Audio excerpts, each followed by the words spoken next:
नमस्कार। आज के इस विश्लेषण में हम पर्दा उठाने वाले हैं इस बात से कि एआई और मशीन लर्निंग मॉडल्स आखिर बनते कैसे हैं। ये सुनने में किसी जादू की तरह लग सकता है ना?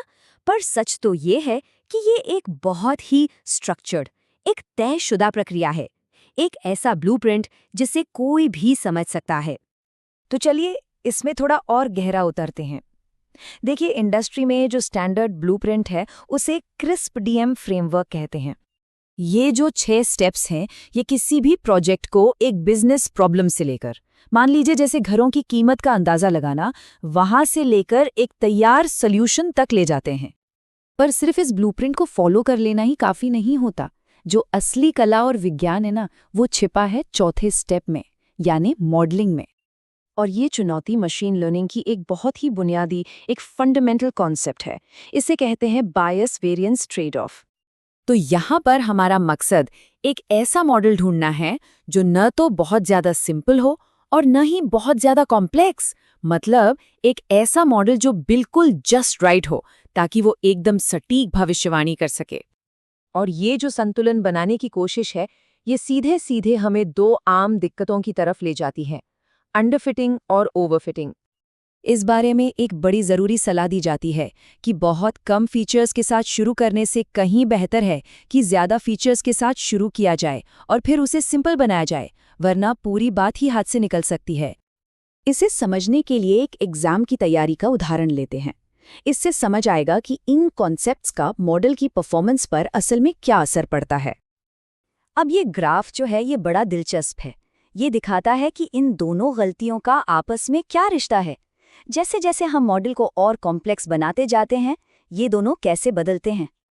तो जैसा कि इस ग्राफ में दिख रहा है, सिंपल मॉडल्स में बायस ज़्यादा होता है और जो ज़्यादा कॉम्प्लेक्स मॉडल्स हैं उनमें वेरिएंस ज़्यादा होता है।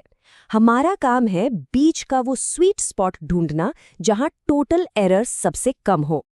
चलिए मान लेते हैं कि हमने ये ऑप्टिमल पॉइंट ढूंढ भी लिया। ये तो बहुत अच्छी बात है, पर अब एक नया और बहुत ज़रूरी सवाल उठता है, मूल्यांकन का।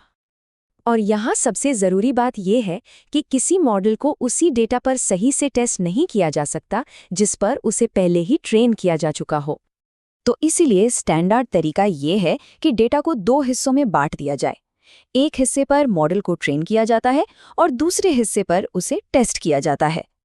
लेकिन इस सिंपल से बंटवारे में एक बहुत बड़ी गड़बड़ है, एक ऐसी खामी जो किसी मॉडल को उसकी असलियत से कहीं ज्यादा बेहतर दिखा सकती है।